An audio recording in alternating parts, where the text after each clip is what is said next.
Hello guys, it's your quant Julien and we are going to discuss about smart exposure, why timing the market is more important than timing the market.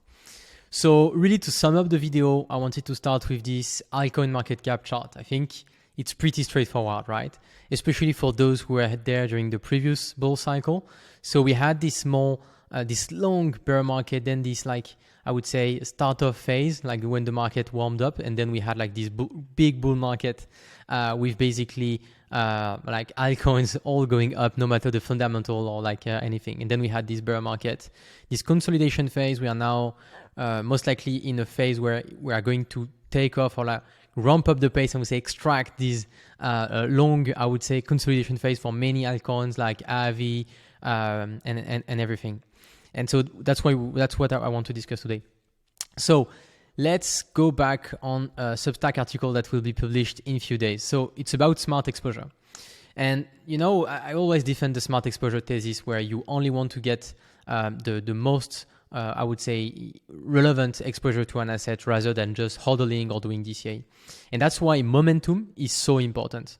And we are going to compare 3 altcoins at the date of today. So of course, not a financial advice, right? It's just to really understand this concept of smart exposure and like the maturity of one asset compared to another. So first thing, Sandbox, you know, we had this super big like metaverse bubble. And since then, nothing is happening. Perhaps this narrative will go back like in the coming months, and Sandbox will be one of the best, I would say, altcoin to get exposure on with the new, I would say, metaverse coin. But we see that it's still a bit early to get in, and we want to see the price action a bit become a bit more mature, and then getting the exposure. Phantom Network, which one of the I think most performing asset of the last bull run, is still in this consolidation phase, but showing a bit more, I would say, strength compared to Sandbox. We can see that it's a bit like more active. People want to get a bit more exposure to Phantom.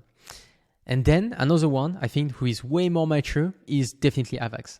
And I think this is where also fundamental analysis is so important because I'm way more bullish on AVAX than on Phantom since I think months and months. And we can clearly see it in the charts. And it's really AVAX is showing some decent strength and a way better momentum than the previous 2 coins. For AVAX, I think the most important thing to keep in mind is that some unlocks are still coming, so it will definitely impact the price and will impact the growth of the asset for this bull run. And then the last one, you know, my favorite one, Solana. First thing about Solana is we can see that we had such a long, I would say, accumulation phase that really helped us accumulate the bags we had now. It was really, it's really something. And now we have some decent momentum.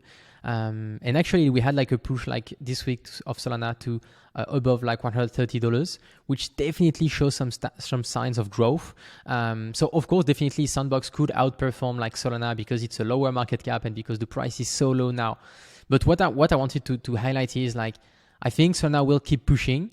I will took some profit on Solana and then rebalance on another asset when Solana will have reached the maturity and reached its full, I would say, momentum potential.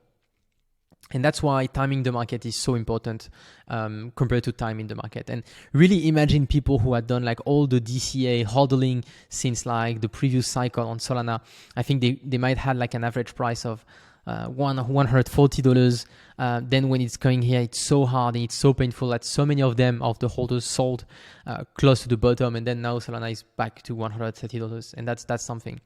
And really the best thing to avoid being stuck in a trade, really underperform or doing weird hodling stuff is to try to think of a momentum approach, get the smart exposure, and really try to get the most from this asset. And Solana at this valuation is still sexy, let's say, have a good risk reward compared to the overall market. But at some point, other coins will have a better risk reward. And that's the thing I'm really working super hard these days, is finding the coins who have a better risk reward compared to Solana, and where I just want to move, or if I have to invest money, more to these coins than rather to Solana. And you know I'm a big Solana maxi, but at some point I will think some other coins will have a better risk reward, and I will invest in these coins rather than in Solana.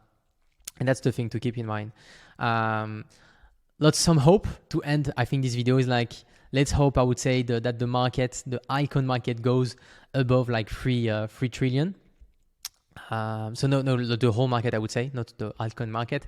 And now we have a chart where it's basically the market cap of crypto without Bitcoin, Ethereum, all the stable coins, and Binance Coin also. And I think one or XRP or like, I think Solana, just to make it a bit simpler to read.